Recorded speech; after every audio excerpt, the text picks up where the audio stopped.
To हमारी कैसे आप सब कैसे चलिए आपकी प्रिपरेशन। देखिए आज की जो क्लास है वो सेक्शन जो मैंने आपको सेक्शन कराए थे और 1 से लेके 25 तक का, ठीक है। उस सेक्शन की मैंने थियरी लगभग आप सभी को कंप्लीट करा दिया है 1 से 25 तक का, और आपके टोटल जो सेक्शन है जीएसटी में वो 174 सेक्शन है। और मैंने कहा है कि आप सभी के एग्जाम आने तक आपको पूरा सेक्शन 174 मैं कवर करा दूंगा। बस आप डेली बेसिस पे क्लास कवर करते रहिए, नोट्स पढ़ते रहिए, सारे कॉन्सेप्ट क्लियर होंगे। ठीक है, तो 1 से 25 तक का पूरा जो सेक्शन है वो ऑलरेडी मैंने करा दिया है, थियरी सेक्शन। ठीक है, थियरी सेक्शन आपका कंप्लीट हो गया है। अब कल जब क्लासेस हुई थियरी की, काफ़ी स्टूडेंट के अच्छे रिस्पॉन्स आए, और सभी स्टूडेंट, कुछ स्टूडेंट डिमांड कर रहे थे कि सर इसका एमसीक्यू सेक्शन भी कवर करा दीजिए। और एमसीक्यू सेक्शन भी कराना इंपॉर्टेंट है, क्योंकि आपके जो एग्जाम है वो एमसीक्यू पैटर्न पर ही है। थियरी तो लगभग आपका कॉन्सेप्ट क्लियर कर दिया कल की क्लास, ठीक है। आज हम लोग प्रैक्टिस करेंगे। जैसे कल आपका थियरी हो गया सेक्शन 1 से 25 तक का, पूरा कॉन्सेप्ट आपका क्लियर। जितने लोगों ने क्लास वॉच किया हुआ है, एजुकेशनल प्लेटफॉर्म यूट्यूब पे ही क्लासेस कराई गई थी कल की क्लास। जो लोग नहीं वॉच किए हैं जाइए यूट्यूब प्लेटफॉर्म पे और हमारी एकेडमी ऑफिशियल चैनल पर, वहाँ पे मैंने क्लास कराया हुआ है। पूरा थियरी आप अच्छे से क्लास को देख लीजिए, 1 घंटे की क्लास है। जब आपके कॉन्सेप्ट क्लियर हो जाएंगे, ठीक है, देन आज की क्लास आप वॉच करना। ठीक है, आज हम लोग जीएसटी सेक्शन जो मैंने 1 से 25 कराया था, इसका एमसीक्यू मतलब सीधा सीधा प्रैक्टिस आज आपका होगा एमसीक्यू बेस पर। ठीक है, तो जो जो इंपॉर्टेंट क्वेश्चन जो आपके एग्जाम में आ सकते हैं उसको आज हम लोग यहाँ पे डिस्कस करेंगे विद डिटेल एक्सप्लेनेशन के साथ। तो 1 से 25 तक का पूरा सेक्शन एमसीक्यू डिटेल एक्सप्लेनेशन के साथ ये आज की क्लास है। और आज की क्लास में हम ये पूरा कवर करेंगे। जितने भी स्टूडेंट जो इस क्लास को देख रहे हैं, पहली बार आए हैं चैनल पे, चैनल को लाइक एंड सब्सक्राइब कर लीजिए। और अगर आप तैयारी करना चाहते हैं या मॉक टेस्ट वगैरह लगाना चाहते हैं, हमारी एकेडमी ऑफिशियल ऐप को डाउनलोड कर लीजिए, रजिस्टर कर लीजिए, लॉगिन कर लीजिए। देन आप कोर्स वाले सेक्शन में जाएंगे, आपको कोर्स मिल जाएगा जैसे आप स्क्रीन पे देख रहे हैं। टेस्ट सीरीज वाले ऑप्शन में जाएंगे, आपको टेस्ट सीरीज मिल जाएगा। अगर आप जिस भी एग्जाम की प्रिपरेशन कर रहे हैं, जो जो क्लासेस हमारे यहाँ हो रही हैं, वो सभी कंटेंट आपको मिल जाएंगे मिनिमम फीस के साथ। ठीक है, तो आज की क्लास इंपॉर्टेंट है एमसीक्यू पैटर्न पर, सेक्शन 1 से सेक्शन 25। चलिए आज की क्लास, चलिए सबसे पहला क्वेश्चन है इसमें, जीएसटी अधिनियम को किस वर्ष लागू किया गया था, मतलब जीएसटी एक्ट को किस वर्ष लागू किया गया है। तो पहले ही कल की क्लास में मैंने पहला ही पढ़ाया था जीएसटी एक्ट 2017। अभी जो अधिनियम चल रहा है वो 2017 चल रहा है। ठीक है, जीएसटी एक्ट 2017 के अकॉर्डिंग जीएसटी टैक्स को लगाया जा रहा है, वसूला जा रहा है। सारा जो नियम कानून है वो जीएसटी 2017 के तहत ही ऑपरेट किया जा रहा है। तो यहाँ पे C is the right answer of this question. GST अधिनियम को 2017 में लागू किया गया था। ठीक है, जीएसटी अधिनियम को, तो C is the right answer of this question. देखिए जीएसटी का कार्यान्वयन जो है वो संसद द्वारा 2016 में संविधान संशोधन अधिनियम द्वारा पारित किया गया था। जीएसटी का जो कार्यान्वयन है, जीएसटी भारत के किन किन राज्यों में लागू किया जाएगा, भारत के सभी राज्यों में ऑलमोस्ट अभी इस समय लागू है जीएसटी। सभी केंद्र शासित प्रदेशों में है। किन किन वस्तुओं और सेवाओं पर लागू किया जाएगा, लगाया जाएगा जीएसटी इनडायरेक्ट टैक्स के रूप में। ठीक है, ये सारी चीज़ें संसद में बात होती है, और संसद में 2016 संविधान संशोधन अधिनियम पारित किया गया, और सभी राज्यों की विधानसभाओं द्वारा इसे पारित किया गया। देन 1 जुलाई 2017 को ये जीएसटी पूरे इंडिया में लागू कर दिया गया, वन नेशन वन टैक्स के रूप में, मतलब एक राज्य एक टैक्स। ठीक है, मतलब एक प्रोडक्ट है या एक ही सर्विसेज है, उस पर एक ही टैक्स लगेगा, बार बार नहीं टैक्स लगेगा। तो ये पूरी तरीके से 1 जुलाई 2017 से जीएसटी पूरे भारत में लागू कर दिया गया। इन सबके साथ साथ सबसे बाद में, मतलब जम्मू एंड कश्मीर में 8 जुलाई 2017 को जीएसटी लागू हुआ था। ठीक है, जीएसटी जो अप्लीकेबल हुआ था जम्मू कश्मीर में वो 8 जुलाई 2017, तो ये भी आप याद कर लीजिए। ठीक है, यहाँ पॉइंट लिख लीजिए, पूछा जा सकता है, इंपॉर्टेंट है। तो यहाँ पे इस क्वेश्चन का राइट आंसर 2017, मतलब जीएसटी अधिनियम को किस वर्ष लागू किया गया, तो 2017 को जीएसटी कानून को लागू किया गया। चलिए जीएसटी अधिनियम में सेकंड है, जीएसटी अधिनियम की धारा 2 में, मतलब सेक्शन 2 में कुल कितनी परिभाषाएं दी गई हैं। तो सबसे पहला क्वेश्चन आपका यही हो गया। सेक्शन 2 जो है जीएसटी का, जीएसटी सेक्शन 2 जो है ये जीएसटी को डिफाइन करता है। जीएसटी में कुल कितने टर्म्स हैं, इन सभी टर्म्स को डिफाइन करता है। ठीक है, और टर्म मतलब कितने मद हैं, जैसे जीएसटी के तहत पर्सन कौन होंगे, टैक्सेबल पर्सन कौन होंगे, जीएसटी के तहत रजिस्टर्ड पर्सन कौन होंगे। ठीक है, जीएसटी के तहत गुड्स क्या होंगी, सर्विसेज क्या होंगी, टैक्स ऑफिसर कौन होते हैं जीएसटी के थ्रू। तो ये जितने भी टर्म्स हैं, जितने भी पद हैं, शब्द हैं, ठीक है, उन सबको डिफाइन किया गया जो जीएसटी में यूज किया जाता है। ठीक है, जीएसटी को समझने के लिए जो आसान बनाते हैं जो शब्द या परिभाषाएं, उनको डिफाइन किया गया है सेक्शन 2 में। तो यहाँ पे टोटल जीएसटी के सेक्शन 2 में 121, ठीक है, 121 परिभाषाएं दी गई हैं। ठीक है, 121 परिभाषाएँ दी गई हैं, 121 टर्म्स की परिभाषाएँ दी गई हैं। तो यहाँ पे see the right answer of this question. GST की धारा 102 में 121 परिभाषाएँ दी गई हैं और ये परिभाषाएँ जीएसटी से विभिन्न शब्दों और अवधारणाओं, मतलब जीएसटी के बहुत सारे शब्दों को, बहुत सारे कॉन्सेप्ट को ये परिभाषित करती हैं, डिफाइन करती हैं। जीएसटी कॉन्सेप्ट को, जीएसटी को समझने में आसान बनाती हैं।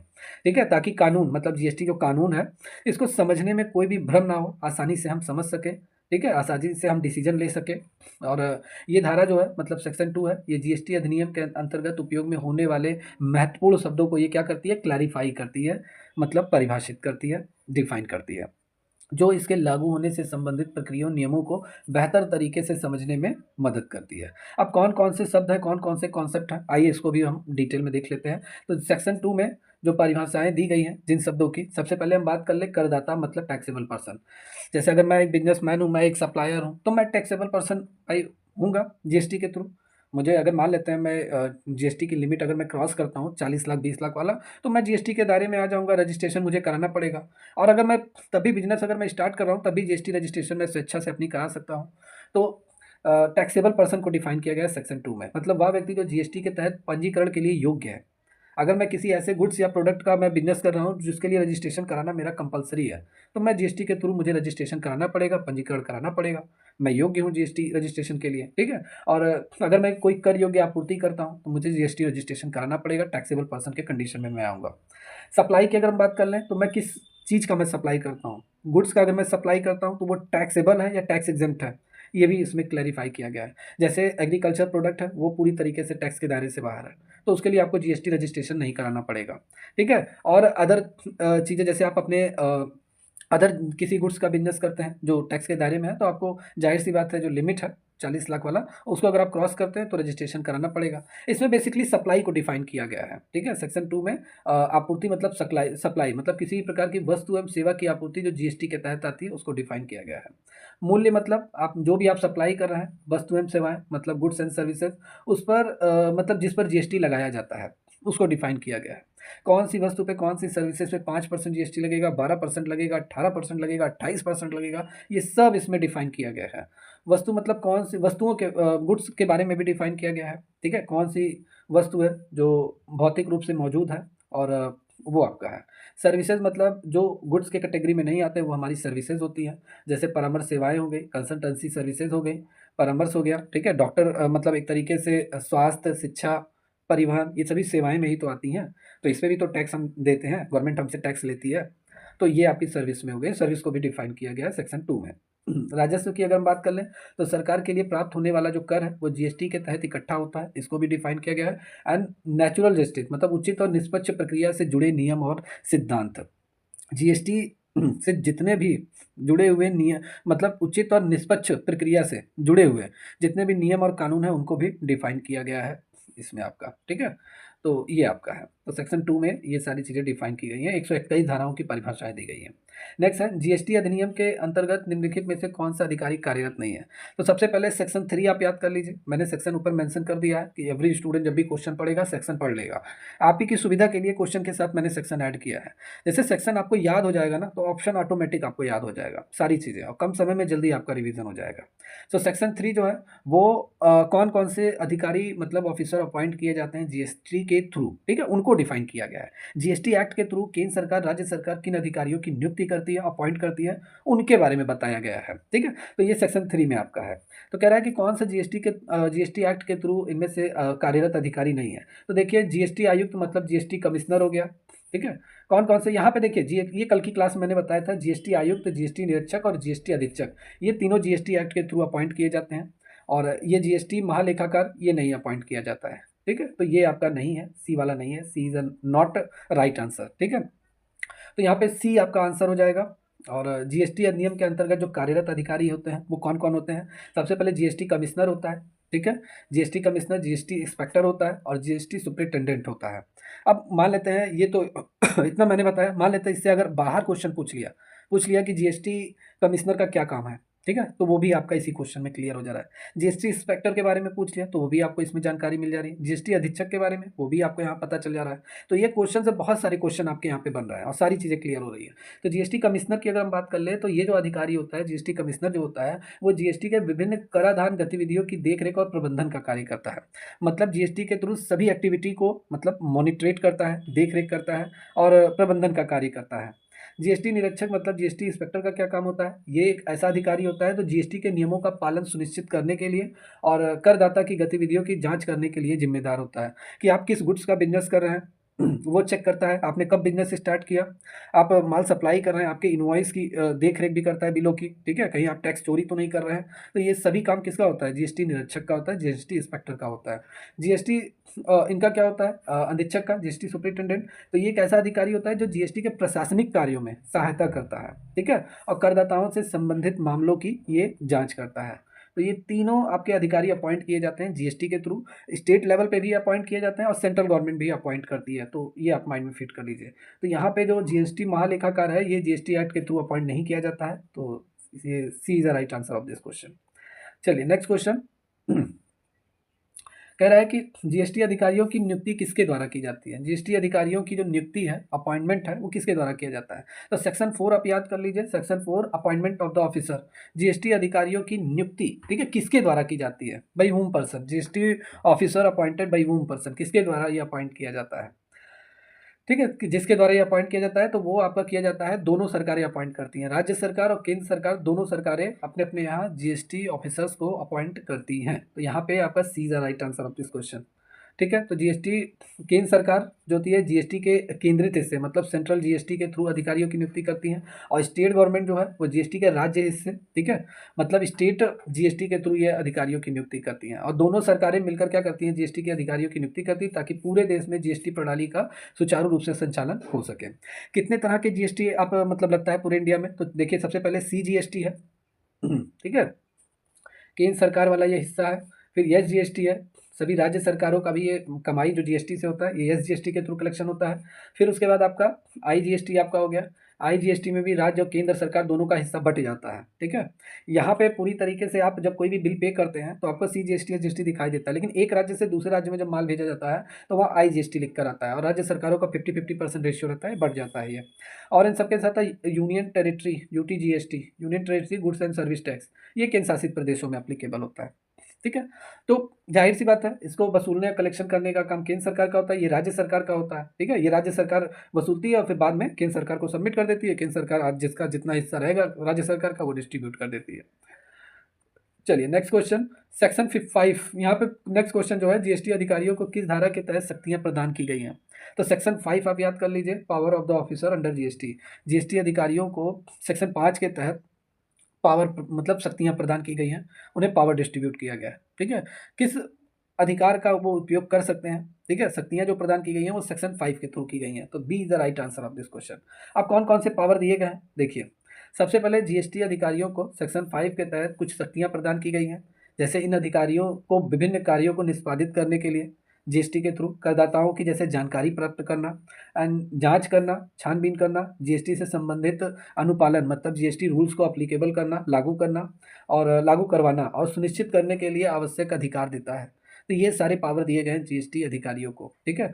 जीएसटी अधिकारियों को यह अधिकार होता है कि वे करदाता मतलब टैक्स पेयर, ठीक है, उनका रजिस्ट्रेशन मतलब जो रजिस्ट्रेशन अगर आप जिस गुड्स या सर्विसेज का को सप्लाई कर रहे हैं और टैक्स के दायरे में वो है, सॉरी, जिस गुड्स एंड सर्विसेज का आप सप्लाई कर रहे हैं, बिजनेस कर रहे हैं, उसमें कंपलसरी है रजिस्ट्रेशन लेना। तो रजिस्ट्रेशन आपको करवाने के लिए ये आप फोर्स भी कर सकते हैं, ठीक है, जांच कर सकते हैं, छानबीन कर सकते हैं। और अगर आप टैक्स मतलब लिमिट को अगर क्रॉस करते हैं, टर्नओवर लिमिट को गुड्स एंड सर्विसेज पे 40 लाख 20 लाख वाला, तब भी आपको जीएसटी रजिस्ट्रेशन कराना पड़ेगा।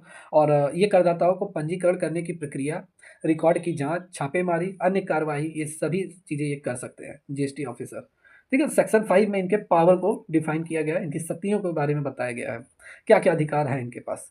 चलिए नेक्स्ट क्वेश्चन है, जीएसटी अधिकारियों को विशेष परिस्थितियों में किस प्रकार अधिकृत किया गया है? ठीक है, तो विशेष परिस्थितियों में सबसे पहले कुछ स्पेशल राइट्स दिए जाते हैं जीएसटी ऑफिसर्स को, तो वो सेक्शन 6 के थ्रू दिए जाते हैं। तो यहाँ पे जो आंसर सही है वो option number B is the right answer of this question, ठीक है, option B is the right answer of this question. तो जीएसटी 6 के थ्रू जीएसटी अधिकारियों को विशेष परिस्थितियों में प्राधिकृत किया गया है, कुछ स्पेशल राइट्स दिए गए हैं।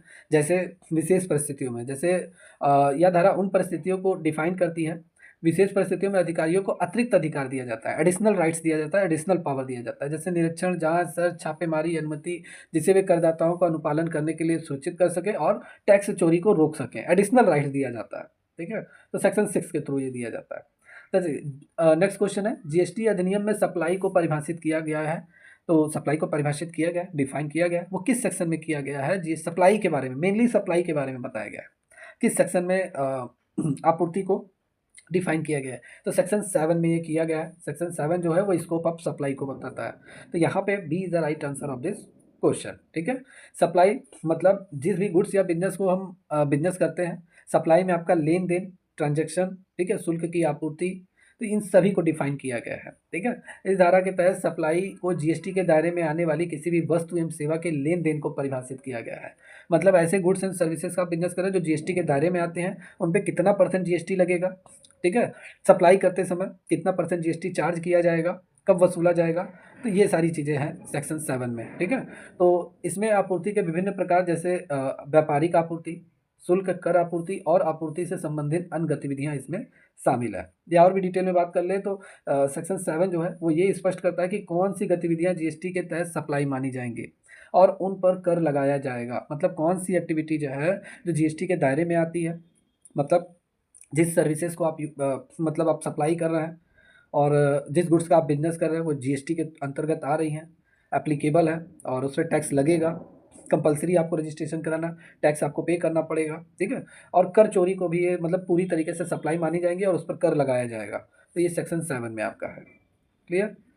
चलिए नेक्स्ट क्वेश्चन है, यहाँ पे क्वेश्चन नंबर 8 जो है वो क्या कह रहा है? क्वेश्चन नंबर 8 कह रहा है कि कंपोजिट एंड मिक्स सप्लाई पर जो टैक्स लायबिलिटी है वो किस धारा के तहत ये निर्धारित किया गया है? तो कंपोजिट सप्लाई और मिक्स सप्लाई, कंपोजिट सप्लाई मतलब जैसे अगर आप मान लेते हैं, सबसे पहले इसका आंसर क्लियर कर देते हैं। देखिए, कंपोजिट सप्लाई और मिक्स सप्लाई, इस पे जो टैक्स लायबिलिटी कैलकुलेट होती है वो किस सेक्शन के तहत निर्धारित की जाती है? तो वो सेक्शन 8 के तहत निर्धारित की जाती है।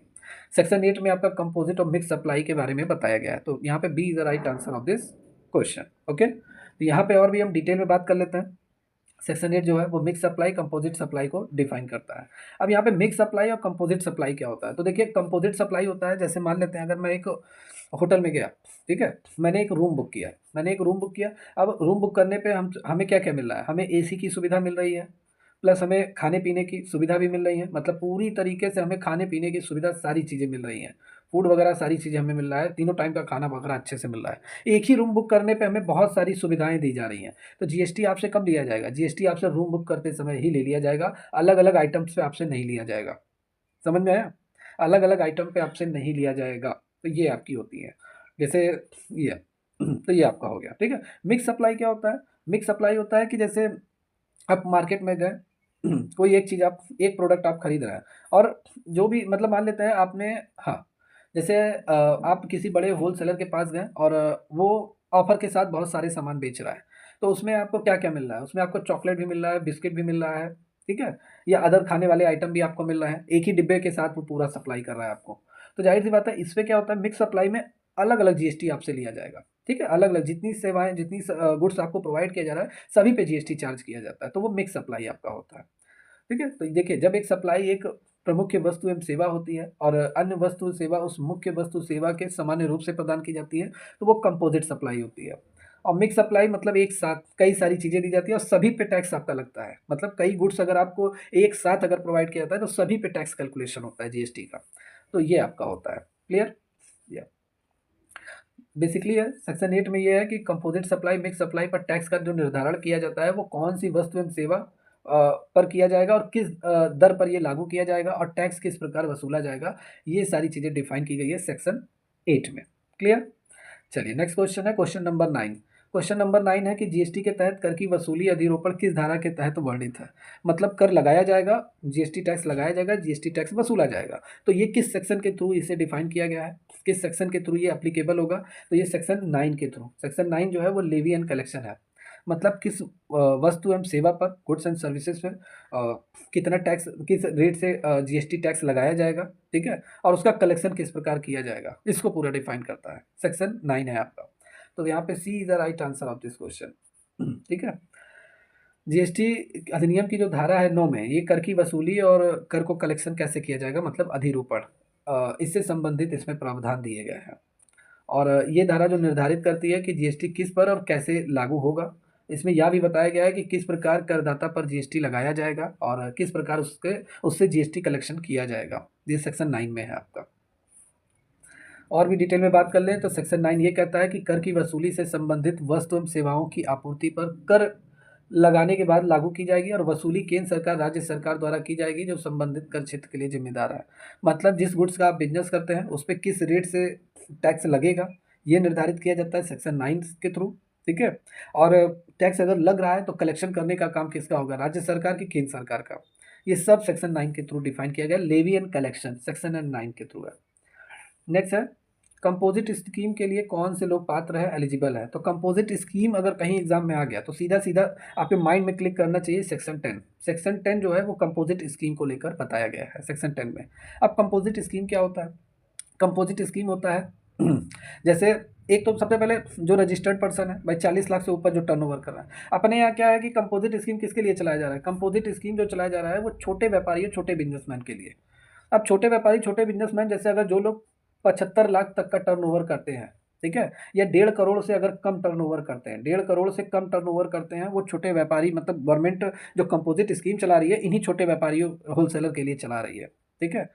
तो ये सभी छोटे व्यापारी, बिजनेसमैन, सप्लायर, होलसेलर, वही सभी इसमें एप्लीकेबल होंगे जिनकी 75 लाख तक का कारोबार करने वाले हैं। 75 लाख तक का। अब आप कहेंगे कि 40 लाख से ऊपर लिमिट है, तो जी देखिए 40 लाख से ऊपर अगर आप टर्नओवर करते हैं तो रजिस्ट्रेशन आपके लिए मान्य है, रजिस्ट्रेशन आपको कराना पड़ेगा जीएसटी के थ्रू। लेकिन यहाँ पे जो डिफाइन किया गया है जीएसटी कंपोजिशन स्कीम, ठीक है, वो छोटे व्यापारी, बड़े व्यापारी के बीच में डिफाइन किया गया। और जीएसटी कंपोजिशन जो है वो छोटे व्यापारियों को मतलब जीएसटी रजिस्ट्रेशन जो प्रोसेस है उनके लिए आसान बना दिया गया है और टैक्स भी गवर्नमेंट उनसे कम रेट पे वसूलती है। तो ये स्कीम चलाया गया है, कंपोजिशन स्कीम है। तो सेक्शन 10 में ये डिफाइन किया गया है। 75 लाख तक का कारोबार करने वाले व्यक्ति जो है, बिजनेसमैन है, व्यापारी हैं, वो इसके लिए क्या होंगे, वो इसके लिए एलिजिबल होंगे। क्लियर? यहाँ पे और भी डिटेल में देखिए, सारी चीज़ें आप लोगों के लिए मैं डिटेल में लाता हूँ, जिससे ये है कि आप एक बार क्लास आपने देख लिया और पूरा नोट्स अगर आपने अच्छे से पढ़ लिया, हमारी जितने भी क्लास लेक्चर हैं, तो ऑटोमेटिक आपको तुरंत याद हो जाएगा, सारी चीज़ें लर्न हो जाएंगी। तो देखिए अगर हम बात कर लें देश में जितने भी छोटे व्यवसायों को कर भुगतान की एक प्रणाली, मतलब टैक्स पेमेंट सिस्टम जो है, वो सिर्फ और सिर्फ एक प्रणाली जो उन्हें कम कर देता के साथ साथ, मतलब कम टैक्स लाइबिलिटी, कम उनसे टैक्स वसूला जाएगा, इन सबके साथ साथ कम कर अनुपालन, मतलब जो टैक्स कैलकुलेशन का काम है उनके लिए बहुत ही आसान बना दिया गया है। टैक्स कैलकुलेशन का रूल्स वगैरह, कागजी जो कार्रवाई है वो भी उनके लिए कम कर दिया गया है। ये सारी सुविधाएं प्रदान की जा रही हैं छोटे व्यवसायियों को कंपोजिशन स्कीम के थ्रू। ठीक है, जीएसटी कंपोजिशन के थ्रू, कंपोजिशन स्कीम के थ्रू। और भी डिटेल में बात कर लें तो 1.5 करोड़ से कम टर्नओवर करने वाले जितने भी व्यवसायी हैं जो जीएसटी के अंतर्गत कंपोजिट स्कीम का जो विकल्प चुनते हैं, उनको इसका फायदा मिलता है और अपने वार्षिक टर्नओवर की एक निश्चित दर पर वो कर का भुगतान करते हैं। क्लियर? एग्जाम्पल के थ्रू अगर हम बात कर लें, इस योजना के तहत जो पंजीकरण कराने वाले जितने भी लोग हैं, जितने भी बिजनेसमैन हैं, वो अपने कुल कारोबार का 1 से 6% तक कर का भुगतान कर सकते हैं और हर साल की एक तिमाही और एक वार्षिक रिटर्न वो दाखिल कर सकते हैं। वैकल्पिक रूप से जो लोग इस योजना में पंजीकृत नहीं हैं, उन्हें हर साल 4 जीएसटी रिटर्न फाइल जमा करना पड़ेगा और 3 मासिक, 1 अर्धवार्षिक उन्हें करना पड़ेगा।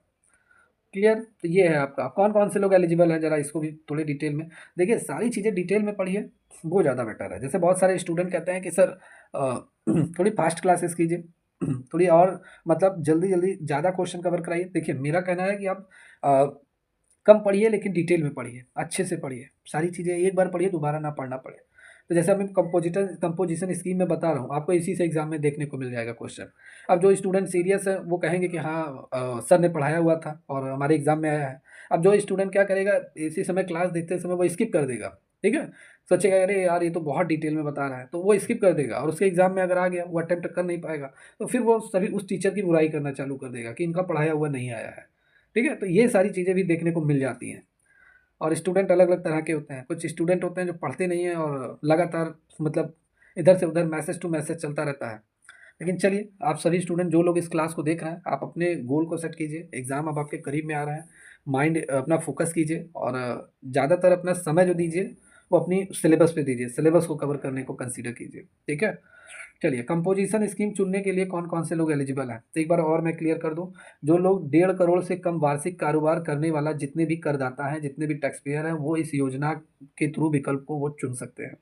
इसके अलावा हिमाचल प्रदेश और पूर्वोत्तर के जितने भी राज्य हैं, असम, मेघालय, त्रिपुरा, मिजोरम, ये सभी लोग, ये लोग अगर 75 लाख रुपए अगर इनका टर्नओवर हो रहा है पर ईयर के हिसाब से, 75 लाख।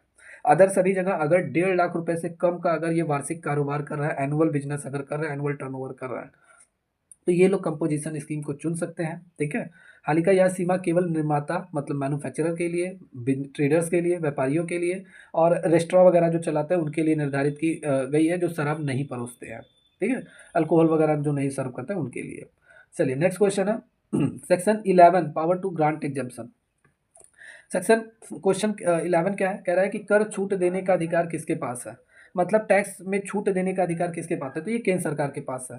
और तीन तरह के आपकी जो जीएसटी एक्ट 2017 है, ये एक आपका C GST act 2017, S GST act 2017, मतलब सीधा सीधा केंद्र सरकार के पास इसका अधिकार होता है कर में छूट देने का। और जीएसटी परिषद, जीएसटी काउंसिल उसी के थ्रू वर्क करती है। तो A is the right answer of this question. चलिए, माल की आपूर्ति का समय किस धारा के तहत परिभाषित किया गया।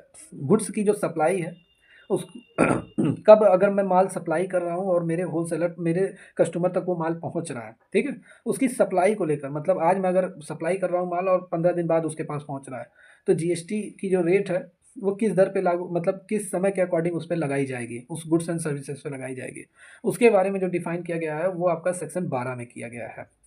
तो A is the right answer of this question. GST का सेक्शन 12 क्या है, ये निर्धारित करता है कि माल की आपूर्ति का समय कब माना जाएगा।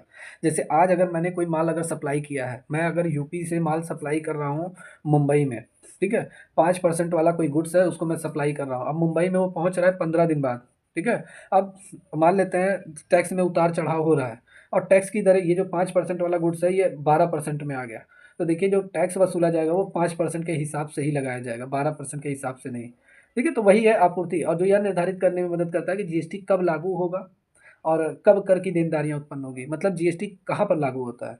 जैसे यूपी से माल अगर सप्लाई हो रहा है मुंबई में, तो जीएसटी यहाँ से सप्लाई हो रहा है तो यहाँ की जो गवर्नमेंट है या यहाँ की जो कंपनियां हैं वो यहाँ पे जितने भी यहाँ पे बेची जाएंगी मुंबई में, तो मुंबई के लोग जीएसटी पे करेंगे और यहाँ की सरकार जीएसटी से इनकम जनरेट करेगी, मुंबई से की सरकार, ठीक है। यहाँ के लोगों को क्या मिल रहा है, यहाँ से सप्लाई हो रहा है तो यहाँ के लोगों को रोजगार मिल रहा है, क्या मिल रहा है, रोजगार मिल रहा है। तो इसलिए यहाँ पे जीएसटी चार्ज नहीं होगा, GST is a consumption based tax, जहाँ के लोग उसका उपभोग करते हैं, कंज्यूम करते हैं, वहाँ पे वहाँ की सरकार जीएसटी लगाती है, जीएसटी वसूल करती है, ठीक है। तो जीएसटी आपका कहाँ पे लगता है, जहाँ पे वो सप्लाई किया जा रहा है, तो ये आपका हो गया ठीक है। या चलिए, तब यहाँ पे नेक्स्ट क्वेश्चन, सेवाओं की जो आपूर्ति है मतलब टाइम ऑफ सर्विसेज, ठीक है, सेवाओं की आपूर्ति का समय किस धारा में परिभाषित किया गया है, ठीक है। Supply of services, time on supply of services, इसको किस सेक्शन में डिफाइन किया गया है, तो देखिए गुड्स वाला जो है वो सेक्शन 12 में है, सेक्शन 13 में सर्विसेज को डिफाइन किया गया है, क्योंकि जो सेवाएं आज हम प्रोवाइड करा रहे हैं, ठीक है, और जो भी सर्विसेज उस पर जीएसटी रेट कितना % लगेगा, उस सर्विस पे किस दर से लगेगा और कहाँ पे इसको लगाया जाएगा, कहाँ पे इसको वसूला जाएगा, ये सारी चीज़ें हैं इसमें, सेक्शन 13 में है। मतलब ये धारा निर्धारित करती है कि सेवाओं की आपूर्ति का समय कब माना जाएगा, और यह तय होता है कि जीएसटी कब लागू होगा और कर देनदारियां मतलब टैक्स लायबिलिटी कब उत्पन्न होगी, प्रोड्यूस होगी। धारा 13 में विभिन्न परिस्थितियों के आधार पर सेवाओं की आपूर्ति को के समय को परिभाषित किया गया है, जैसे बिलिंग की तारीख, भुगतान की तारीख, सेवा की आपूर्ति, इन सभी के आधार पर। जैसे आप अगर मान लेते हैं किसी भी मॉल वगैरह में अगर जाते हैं माल खरीदने के लिए, आपने कोई टी शर्ट लिया, आपने कोई गुड्स लिया, 22 शर्ट आपने खरीदा, तो आपको जो बिल मिलता है वहाँ पे पूरा मेंशन रहता है कि इतने तारीख को समय भी दिया रहता है कि इतने बजे आपने 250 रुपये का टी शर्ट खरीदा तो आपको इतना जीएसटी वहाँ पे लिखा रहेगा, इतना इतना जीएसटी आपने पे किया। तो वही है सेक्शन 12 के थ्रू। और सर्विसेज भी आपका यही होगा, जैसे सर्विसेज में आपका क्या, स्वास्थ्य सेवाएं आ गई, कंसल्टेंसी सर्विसेज हो गई आपकी, ठीक है, ट्रांसपोर्ट सर्विसेज हो गई, जैसे आप बस से ट्रैवल कर रहे हैं तो भाई जाहिर सी बात है परिवहन पे भी टैक्स लगता है, कहाँ से कहाँ तक आप ट्रैवल कर रहे हैं आप जीएसटी पे कर रहे हैं, तो एक सरकार के अंडर में आप हैं, सारी जानकारी गवर्नमेंट को मालूम है, ठीक है। चलिए, नेक्स्ट क्वेश्चन है, कर योग्य आपूर्ति का मूल्य निर्धारण किस धारा में है, मतलब कर योग्य आपूर्ति जो भी गुड्स एंड सर्विसेज सप्लाई हो रही हैं वो टैक्सेबल है कि नहीं है, ठीक है, टैक्सेबल है, तो उनका वैल्यूएशन किस सेक्शन के थ्रू किया जाएगा, तो वो सेक्शन 15 के थ्रू किया जाता है। C is the right answer of this question. कर योग्य आपूर्ति का मूल्य निर्धारण किस धारा के थ्रू किया जाएगा, तो सेक्शन 15 के तहत ये निर्धारित किया जाता है, वैल्यूएबल और taxable supply. C is the right answer of this question. इसको भी आइए हम डिटेल में यहाँ पे बात कर लेते हैं। सारा सॉल्यूशन आपके पास है और डिटेल में आंसर आप सभी को प्रोवाइड किया जा रहा है। क्लास एंड होने के बाद एक बार आप नोट्स अच्छे से पढ़ लेना, सारी चीज़ें आपके कॉन्सेप्ट क्लियर हो जाएगा। तो सेक्शन 15 यह निर्धारित करता है जितनी भी कर योग्य आपूर्ति है, टैक्सेबल सप्लाई है, उनका मूल्य कैसे निर्धारित किया जाए जिस पर जीएसटी लागू होगा। ठीक है, और इसमें आपूर्ति के मूल्य में विभिन्न घटकों को शामिल किया जाता है, जैसे माल एवं सेवा की कीमत, संबंधित शुल्क, टैक्स आदि के साथ। और इसमें बताया गया कि आपूर्ति की कीमत में किन किन चीज़ों को शामिल किया जाएगा, किन किन चीज़ों को बाहर किया जाएगा। जैसे आप 1 लाख का अगर गुड्स मंगाते हैं, अब 1 लाख के गुड्स में क्या आपका इसमें 1,000 रुपया ट्रांसपोर्ट चार्जेस भी आपके ऐड होगा। ठीक है, 100 रुपया, 500 रुपया अदर चार्ज भी जुड़ गया। ठीक है, अदर सेवाओं के लिए आपका जुड़ गया। ये जब टोटल जब आपका होगा ना, तो उस पर जीएसटी फिर चार्ज किया जाएगा आपसे। तो यही सारी चीज़ें हैं, किन किन चीज़ों को शामिल किया जाएगा, किन किन चीज़ों को नहीं शामिल किया जाएगा आपूर्ति की कीमत में, ये आपका सेक्शन 15 में आपका है। क्लियर? ये चलिए नेक्स्ट क्वेश्चन है, इनपुट टैक्स क्रेडिट लेने की जो पात्रता है, एलिजिबिलिटी है, वो किस धारा के तहत डिफाइन किया गया है, किस धारा के तहत बताया गया है इनपुट टैक्स क्रेडिट। तो देखिए, इनपुट टैक्स क्रेडिट आपका जो है वो सेक्शन 15 में इसके बारे सेक्शन 16 में इसके बारे में बताया गया है, सेक्शन 16। तो A is the right answer of this question. Input tax credit क्या होता है, जैसे अगर मैंने मान लेते हैं 1 लाख का माल मैंने खरीदा और मैंने यहाँ पे 1,000 रुपया जीएसटी पे कर दिया। फिर 1 लाख का माल जब मैं बेच रहा हूँ तो मैं यहाँ 2 लाख का कलेक्शन कर रहा हूँ, और 2 लाख में जो मैंने जीएसटी कलेक्शन किया कस्टमर से आउटपुट टैक्स के रूप में, वो मैंने यहाँ पे 2,500 रुपये कलेक्शन किया। अब गवर्नमेंट को ये 2,500 वाला टैक्स चाहिए। ये 2,500 मतलब गवर्नमेंट ने ये कह रखा है कि जो भी कंज्यूमर किसी भी वस्तु एवं सेवाओं को उपभोग करेंगे वो जीएसटी पे करेंगे, और अंतिम ग्राहक का जो मतलब पे किया हुआ जो टैक्स रहेगा वो गवर्नमेंट को चाहिए। तो ये 2,500 गवर्नमेंट को चाहिए, तो जाहिर सी बात है मैं ये पूरा क्यों पे करूँगा, मैंने ऑलरेडी 1,000 पे कर रखा है जीएसटी के रूप में। तो मैं क्या करूँगा, इस 1,000 को क्या करूँगा, क्रेडिट ले लूँगा। क्रेडिट मतलब टैक्स लायबिलिटी अपनी कम करवा लूँगा। तो अब मैं 2,500 में से अगर मैं इस 1,000 को लेस करवा देता हूँ, तो मुझे अब 1,500 रुपये गवर्नमेंट को पे करना पड़ेगा। ठीक है, 1,500 रुपये। तो 1,000 रुपये मेरा कम हुआ कि नहीं हुआ, यही होता है इनपुट टैक्स क्रेडिट। टैक्स की क्रेडिट लेना, पे किया हुआ टैक्स को माफ़ करवाना या टैक्स लायबिलिटी कम करवाना। तो ये सेक्शन 16 में इसको डिफाइन किया गया है। ठीक है, तो यहाँ A is the right answer of this question. अब इसको मैंने अच्छे से क्लियर कर दिया है, तो इसको आप सॉल्यूशन आप नोट्स से आप पढ़ लेना। चलिए नेक्स्ट क्वेश्चन है कि धारा 17 के तहत निम्नलिखित में से कौन सा क्रेडिट ब्लॉक कर दिया गया है, मतलब किन सर्विसेज पे, किन गुड्स पर, अगर आपने माल बेचा है या सेवाएं आपने बेची हैं तो उस पर आप इनपुट जितना भी टैक्स आपने पे किया हुआ है, ठीक है, और माल बेचते समय जितना आपने टैक्स कलेक्शन किया हुआ है, और उस पर आप इनपुट टैक्स क्रेडिट का फ़ायदा नहीं ले सकते। सिंपल सी बात है, अपनी टैक्स लायबिलिटी कम नहीं करवा सकते किन गुड्स एंड सर्विसेज पे। तो देखिए, अगर आप अपने पर्सनल यूज के लिए कोई भी गुड्स खरीदते हैं, ठीक है, तो उस पर आपने जितना भी टैक्स पे करवाया हुआ है वो अपने बिजनेस में आप नहीं एप्लीकेबल करवा पाएंगे। बिजनेस में नहीं दिखा पाएंगे कि ये टैक्स हमने पे किया है, इसको कम करवा लीजिए। जैसे आप एक बिजनेसमैन है और आपने 10 लाख का मान लेते हैं कोई 4 व्हीलर आपने लिया, अब इस पर आपने टैक्स पे किया हुआ है 1 लाख रुपए जीएसटी। तो इस 1 लाख को आप अपने बिजनेस में यूज नहीं कर सकते हैं, टैक्स लाइबिलिटी को कम नहीं करवा सकते हैं, इनपुट टैक्स क्रेडिट का फ़ायदा नहीं ले सकते। ठीक है, तो यही सारी चीज़ें, इसको ब्लॉक किया गया है, रोक दिया गया है पूरी तरीके से, मतलब इसका लाभ नहीं मिलेगा आपको। तो मोटर वाहन पर क्रेडिट अगर आप अपने पर्सनल यूज के लिए, स्वास्थ्य सेवाओं पे, भाई स्वास्थ्य सेवाएं भी आप अपने लिए यूज करते हैं, अपने अपने ऊपर खर्च करते हैं, अपने परिवार के ऊपर खर्च करते हैं, तो इस पर भी आपको इनपुट टैक्स क्रेडिट का फ़ायदा नहीं मिलेगा। व्यक्तिगत से उपयोग के लिए अगर आप कोई भी वस्तुएं खरीदते हैं तो उस पर भी आप क्रेडिट नहीं ले सकते हैं। तो यहाँ पे D is the right answer of this question. Clear? या सेक्शन 17 में ये आपका है। चलिए इसको मैं क्लियर कर दूं, वैसे तो क्लियर हो गया होगा, एक बार मैं और भी क्लियर कर देता हूं। तो जीएसटी का जो सेक्शन 17 है वो कुछ विशेष परिस्थितियों में इनपुट टैक्स क्रेडिट को ब्लॉक किया गया है, मतलब इन खर्चों पर क्रेडिट का दावा नहीं किया जा सकता। जैसे मोटर वाहन पर कर, अगर आप मोटर वाहन यूज करते हैं, अपने पर्सनल यूज के लिए उपयोग करते हैं, या आप नॉन बिजनेस के रूप में यूज करते हैं, मतलब आप अपने व्यापारिक सेवाओं के लिए यूज नहीं करते हैं, मतलब बिजनेस के लिए यूज नहीं करते हैं, अदर बिजनेस से हटकर, तो आप आईटीसी का दावा नहीं कर सकते इनपुट टैक्स क्रेडिट का। स्वास्थ्य सेवाओं पे भी आप नहीं ले सकते, इसको भी ब्लॉक किया गया है, क्योंकि स्वास्थ्य सेवाएं आपकी व्यक्तिगत होती हैं, स्वास्थ्य संबंधी खर्चे होते हैं, इस पर जीएसटी क्रेडिट का फ़ायदा आप नहीं ले सकते। एंड देन व्यक्तिगत सेवाओं के लिए भी आप आईटीसी का उपयोग नहीं कर सकते। चलिए नेक्स्ट क्वेश्चन है, आंशिक रूप से कर योग्य और कर मुक्त आपूर्ति के लिए इनपुट टैक्स क्रेडिट का विभाजन किस धारा में किया गया है।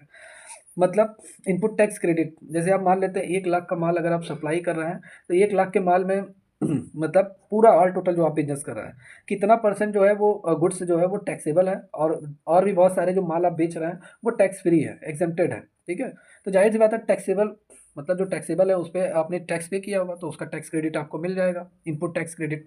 ठीक है, और आईटीसी का फ़ायदा आपको मिल जाएगा, जीएसटी क्रेडिट का। लेकिन जो टैक्स एग्जम्प्ट है उस पे ऑलरेडी आपने टैक्स पे किया ही नहीं है, तो उस पे आपको टैक्स क्रेडिट नहीं मिलेगा। वही सारी चीज़ें इसमें कह रही हैं। तो सेक्शन 17 है आपका, या B is the right answer of this question. चलिए नेक्स्ट क्वेश्चन यहाँ पे। हाँ विशेष परिस्थितियों में आईटीसी की उपलब्धता किस धारा में है, मतलब सेक्शन 18 में आपका है। यहाँ सेक्शन मैंने मेंशन किया हुआ है, सेक्शन 18 जो है availability of credit in special circumstances, मतलब विशेष परिस्थितियों में आपको आईटीसी का फायदा मिलेगा, इनपुट टैक्स क्रेडिट का फायदा मिलेगा सेक्शन 18 के थ्रू। अब विशेष परिस्थितियाँ क्या होती हैं, जैसे मान लेते हैं यहाँ पे आंसर जो आपका सही है वो B is the right answer of this question. जैसे मान लेते हैं अगर आप जिस गुड्स का बिजनेस कर रहे हैं और आप अचानक अपना बिजनेस बंद कर रहे हैं, तो जीएसटी काउंसिल या एक तरीके से जितने भी रजिस्टर्ड पर्सन है, अगर वो अपना व्यवसाय छोड़ते हैं या अपना व्यवसाय बंद करते हैं या अपना व्यवसाय जो बिजनेस है अलग जगह ट्रांसफ़र करते हैं, ठीक है, तो जाहिर सी बात है उनका जीएसटी रजिस्ट्रेशन रद्द कर दिया जाएगा। अगर वो बिजनेस अपना बंद कर देते हैं, बिजनेस छोड़ देते हैं, नहीं कर रहे हैं, या बिजनेस को एक जगह से दूसरी जगह ट्रांसफ़र कर रहा है, एड्रेस जाहिर सी बात है चेंज हो गया, एक जगह से दूसरी जगह ट्रांसफ़र कर रहा है, तो जीएसटी रजिस्ट्रेशन कैंसिल हो सकता है। तो उस कंडीशन में आईटीसी का फ़ायदा आपको मिल जाएगा अगर आप इन्फॉर्म करेंगे तो जीएसटी काउंसिल को, मतलब जीएसटी डिपार्टमेंट में। माल का निर्यात, मतलब माल को अगर आप निर्यात कर रहे हैं, एक्सपोर्ट कर रहे हैं, तो वहाँ पे जीएसटी रजिस्ट्रेशन आपको कराना ही पड़ेगा। अगर आप एक्सपोर्ट इंपोर्ट का बिजनेस कर रहे हैं तो वहाँ पे आईटीसी आपको मिल जाएगा, आईटीसी का फ़ायदा। और तो फिर दस्तावेजों का दावा, मतलब दावा, अगर एक पंजीकृत व्यक्ति ने वैध दस्तावेज, जैसे आपके पास बिक्री रिटर्न, माल जो वापस आपके पास आ गया, बेचा हुआ माल, या चालान वगैरह, इस आधार के बाद, मतलब इसके बेस पर अगर आप ये प्रूव कर रहे हैं कि आपने माल की सप्लाई आपने की थी, ठीक है, तो इस पे भी आरटीसी का दावा आप कर सकते हैं। तो ये सारी चीज़ें बताई गई हैं आपकी। चलिए, तो नेक्स्ट क्वेश्चन ये सेक्शन 18 में आपका है। जीएसटी आईटीसी लेने के लिए समय सीमा क्या है, तो जीएसटी इनपुट टैक्स क्रेडिट, इसके लिए समय सीमा यह है कि एवरी 6 मंथ में, मतलब जब भी आप जीएसटी रिटर्न फाइल जब आप दायर करते हैं, तो हर 6 महीने में, ठीक है, कर चालान की तिथि से 6 महीने के भीतर आपको इनपुट टैक्स क्रेडिट के बारे में इन्फॉर्म करना पड़ेगा। ठीक है, टैक्स लायबिलिटी अपनी बतानी पड़ेगी।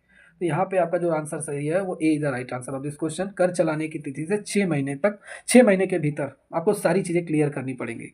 कितना मैंने माल ट्रांसफ़र किया हुआ है, बेचा हुआ है, कितना मैंने माल खरीदते समय टैक्स पे किया हुआ है, कितना माल मैंने बेचते समय टैक्स मतलब वसूला है, जीएसटी टैक्स मैंने वसूला है, ये सारी चीज़ें डिटेल में बतानी पड़ेंगी। तो जीएसटी इनपुट टैक्स क्रेडिट का दावा समय सीमा 6 महीने होता है। 6 महीने के बाद अगर आप कोई जानकारी 6 महीने तक नहीं देते हैं तो जीएसटी इनपुट टैक्स क्रेडिट का फ़ायदा नहीं मिलेगा। तो यह समय सीमा जो है वो कर चालान की तिथि से 6 महीने के भीतर आपको आईटीसी का दावा, अगर आप नहीं करते हैं तो ये दावा आपका पूरी मतलब आईटीसी का ये अधिकार आपका समाप्त हो जाएगा। तो यह नियम व्यापारियों को समय पर कर कागजात रिटर्न दाखिल करने के लिए मोटिवेट करता है, प्रेरित करता है, ताकि वे इनपुट टैक्स क्रेडिट का सही तरीके से उपयोग कर सकते हैं, टैक्स लायबिलिटी अपनी कम करवा सकें। नेक्स्ट है कि सेक्शन यहाँ पे जॉब वर्क के लिए भेजी गई वस्तुओं पर आईटीसी का लाभ कब लिया जाता है। तो जॉब वर्क क्या होता है, जैसे मान लेते हैं मैं एक बहुत बड़ा बिजनेसमैन हूँ, ठीक है, मैं फर्नीचर का बिजनेस कर रहा हूँ। अब मैंने फर्नीचर मैंने भेज दिया किसको, जॉब वर्कर को। जॉब वर्कर जो दूसरी कंपनी का काम करते हैं, ठीक है, दूसरी कंपनी या दूसरे की सेवाओं को वो पूरा करते हैं, अधूरा सेवाओं को, मतलब जैसे कोई प्रोडक्ट है, रॉ मटेरियल, उसको फिनिश गुड्स में वो जो तैयार करते हैं। जैसे ये फर्नीचर है, मैंने क्या किया, ये जॉब वर्कर वाली जो कंपनी है, ये जॉब वर्कर है, मैंने इनको ट्रांसफ़र कर दिया। अब ये फर्नीचर को तैयार कर रहे हैं, कलर कर रहे हैं, पुताई कर रहे हैं, डेंटिंग पेंटिंग अच्छे से हो गई, कपड़ा वगैरह अच्छे से लगा दिया, ठीक है, सोफ़ा वगैरह, ये सारी चीज़ें ये कर रहे हैं जॉब वर्कर। तो जाहिर सी बात है इनको जब मैं पेमेंट करूँगा तो जीएसटी के साथ मैं पे करूँगा, ये भी जीएसटी चार्ज करेंगे, ठीक है। तो ये सारी चीज़ें हैं। तो जॉब वर्कर के लिए जो भेजी गई वस्तुओं पर आईटीसी का लाभ, ज़ाहिर-सी बात है अगर मैं जॉब वर्कर को कोई काम दे रहा हूँ, तो जीएसटी मैंने ऑलरेडी उन्हें पे किया हुआ है, भाई पेमेंट करते समय, ठीक है।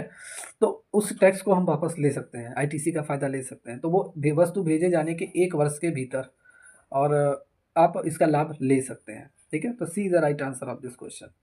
जॉब वर्कर के लिए भेजे गए कैपिटल गुड्स पर आईटीसी का लाभ लेने की अनुमति अवधि क्या है, पीरियड क्या है। तो देखिए जैसे होता है कि मैं मशीनरी तैयार कर रहा हूँ, मैं मशीनरी बाहर से मंगाया और फिर मैंने जॉब वर्कर को भेज दिया। जॉब वर्कर मतलब क्या, जॉब वर्कर जब तक जो किसी कंपनी के माल को जो तैयार करते हैं, ठीक है, तैयार करते हैं, तैयार करने के बाद उस कंपनी को सप्लाई कर देते हैं, तो वो जॉब वर्कर्स होते हैं आपके। जॉब वर्कर कोई संस्था, कोई व्यक्ति भी हो सकता है। जैसे ये मशीन है, मैंने जॉब वर्कर को भेज दिया। अब जॉब वर्कर मतलब एक इंजीनियर है, अब वो इस मशीन को क्या कर रहा है, मशीन को तैयार कर रहा है, और जाहिर सी बात है तैयार करेगा तो वो अपनी सेवाएं पे जीएसटी चार्ज करेगा, तो जीएसटी वो हमसे लेगा, तो मैं यहाँ जीएसटी पे करूँगा। ठीक है, तो कैपिटल गुड्स मतलब क्या, कैपिटल गुड्स मतलब मशीनरी।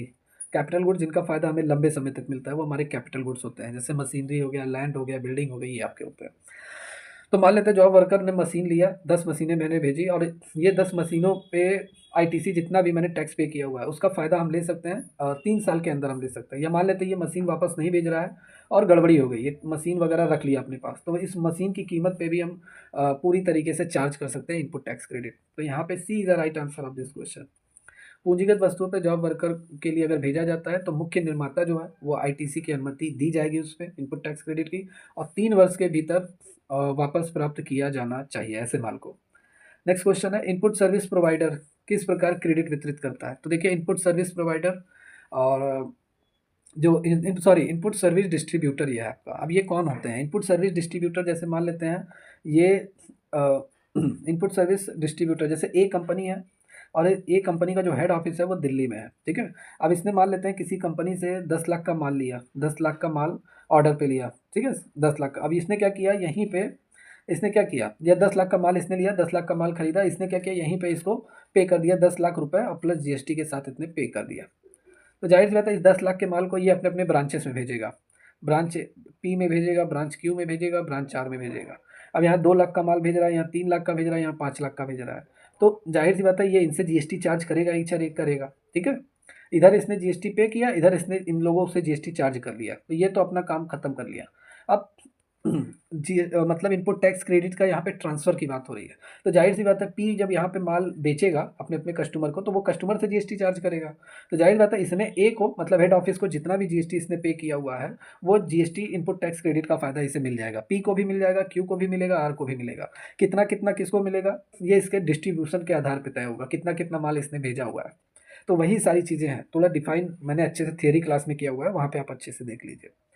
चलिए, तो ये सेक्शन 20 में है, और ये किस प्रकार क्रेडिट वितरित करता है, मतलब टैक्स लायबिलिटी कैसे आप क्रेडिट ले सकते हैं। तो कर योग्य आपूर्ति के मूल्य के आधार पर जितना माल हेड ऑफिस अपने सभी ब्रांचेस को भेजेगा, ब्रांच ए, ब्रांच 1, ब्रांच 2, ब्रांच 3, जितना जितना माल भेजेगा, 2 लाख, 3 लाख, 5 लाख, उसी आधार पे ये लोग टैक्स पे करेंगे भाई, इनसे टैक्स ये वसूलेगा, उसी आधार पे ये टैक्स का फ़ायदा लेंगे आगे चल के, इनपुट टैक्स क्रेडिट का गवर्नमेंट से लेंगे। तो कर योग्य आपूर्ति के मूल्य के आधार पे ये होता है आपका। चलिए, आईएसडी का कार्य क्या होता है, मुख्य कार्य क्या होता है इनपुट सर्विस प्रोवाइडर का। तो इसका कार्य होता है इनपुट टैक्स क्रेडिट का वितरण करना, ठीक है, इनपुट टैक्स क्रेडिट को डिस्ट्रीब्यूट करना। C is the right answer of this question. कौन से व्यक्ति जीएसटी पंजीकरण के लिए उत्तरदायी होते हैं, ये किस सेक्शन में डिफाइन किया गया है, ये सेक्शन 22 में पूरी तरीके से बताया गया है। सेक्शन 22 जो है ये बताता है कि कौन से पर्सन लाइबल है, पूरी तरीके से उत्तरदायी है जीएसटी रजिस्ट्रेशन के लिए। तो अगर आप 20 लाख रुपए से अधिक का टर्नओवर करते हैं सर्विसेज में, 40 लाख गुड्स के लिए है, तो आपको जीएसटी रजिस्ट्रेशन कराना उत्तरदायी है, आवश्यक है, मैंडेटरी है। तो यहाँ पे आपका जीएसटी पंजीकरण, यहाँ पे देखिए, अब आप यहाँ पे 40 और 20 दोनों ऑप्शन है। तो देखिए अगर सर्विसेज के लिए यहाँ पे अगर मैं बात कर लूँ तो 20 लाख से अधिक आप टर्नओवर करते हैं तो जीएसटी रजिस्ट्रेशन आपको कराना पड़ेगा। ये यूपी ऑडिटर एग्जाम में आया हुआ क्वेश्चन है, ठीक है। यहाँ किसी स्पेसिफाइड सर्विस गुड्स की बात नहीं हो रही है, यहाँ अगर बस एक अगर नहीं दिया है तो आप ये मान के चलिए कि 20 लाख से अगर टर्नओवर करते हैं तो वो सर्विसेज के कंडीशन में आ गए, तो जीएसटी रजिस्ट्रेशन आपको कराना पड़ेगा। तो यहाँ पे be the right answer of this question. देखिए, वस्तु एवं सेवा कर मतलब गुड्स एंड सर्विस टैक्स जिन व्यवसायों का टर्नओवर मानदंड के आधार पर मतलब 40 लाख रुपए या 20 लाख रुपए है, स्पेशल कैटेगरी वाले जो राज्य है वहाँ पे 10 लाख की सीमा है। अगर इससे अधिक टर्नओवर करता है कोई भी व्यक्ति तो उसे जीएसटी पंजीकरण कराना पड़ेगा, जीएसटी रजिस्ट्रेशन उसे कराना पड़ेगा। Okay, B is the right answer of this question. Next question, विशेष श्रेणी के राज्यों में पंजीकरण की सीमा क्या है, मतलब असम, मेघालय, त्रिपुरा, मिजोरम, इन लोगों के लिए क्या है। तो ये आपका है 10 लाख रुपए है, ठीक है, सर्विसेज पे इनका 10 लाख है तो मिनिमम वही माना जाएगा। तो A is the right answer of this question. निम्नलिखित में से कौन पंजीकरण के लिए उत्तरदायी नहीं है। अब कौन से person who is not liable for registration, जो रजिस्ट्रेशन के लिए लाइबल नहीं है, उत्तरदायी नहीं है, ये सेक्शन 23 में ये इसके बारे में बताया गया है। तो सेक्शन भी आप याद करते चलिए। तो कौन से लोग लाइबल नहीं हैं, तो सबसे पहले जो लोग टैक्स फ्री मतलब टैक्स एग्जेम्प्ट, जीएसटी के दायरे से बाहर वस्तु एवं सेवाएं, मतलब जो भी वस्तु एवं सेवाएं जो जीएसटी के दायरे से बाहर है, उनको अगर जो बेचता है उसका व्यापार करता है उनको जीएसटी रजिस्ट्रेशन कराना अनिवार्य नहीं है। उत्तरदायी नहीं है वो। तो केवल कर मुक्त वस्तुएँ बेचने वाले, तो यहाँ पे A is the right answer of this question. एक राज्य से दूसरे राज्य में माल सप्लाई करते हैं तो ये मैंडेटरी है, कंपल्सरी है, जीएसटी रजिस्ट्रेशन आपको कराना पड़ेगा। कर योग्य सेवाएँ अगर आप बेच रहे हैं और लिमिट को अगर आप क्रॉस कर रहे हैं, टर्नओवर लिमिट को 40 लाख 20 लाख, जीएसटी रजिस्ट्रेशन कराना पड़ेगा। एक्सपोर्ट इम्पोर्ट पर भी आपको जीएसटी रजिस्ट्रेशन आपको कराना पड़ेगा। तो ये इस पे आपको नहीं कराना पड़ेगा। तो A is the right answer of this question. चलिए नेक्स्ट क्वेश्चन है, किस स्थिति में जीएसटी पंजीकरण अनिवार्य नहीं है? तो किस स्थिति में आपको जीएसटी रजिस्ट्रेशन नहीं कराना पड़ेगा? तो सेक्शन 24 जो है ये compulsory registration in certain cases, मतलब कंपल्सरी है रजिस्ट्रेशन कराना आपको, ठीक है। कुछ अदर केस में, विशेष परिस्थितियों में आपको जीएसटी रजिस्ट्रेशन कराना अनिवार्य है। ये सेक्शन 24 डिफाइन करता है। तो देखिए, जो भी लोग ई कॉमर्स का बिजनेस करते हैं, ई कॉमर्स ऑपरेटर, उनके लिए जीएसटी रजिस्ट्रेशन कराना पड़ेगा। बिना जीएसटी रजिस्ट्रेशन के इनका बिजनेस स्टार्ट नहीं हुआ, तो ये कंपलसरी है। एक राज्य से दूसरे राज्य में माल सप्लाई करते हैं, जीएसटी रजिस्ट्रेशन कराना पड़ेगा। टीडीएस कटौती करता है, जो लोग टीडीएस वगैरह काटते हैं, ठीक है, TDS tax deduction at source, उनको भी जीएसटी रजिस्ट्रेशन कराना पड़ेगा। तो यहाँ सभी लोगों के लिए एप्लीकेबल है, कंपलसरी है, ठीक है।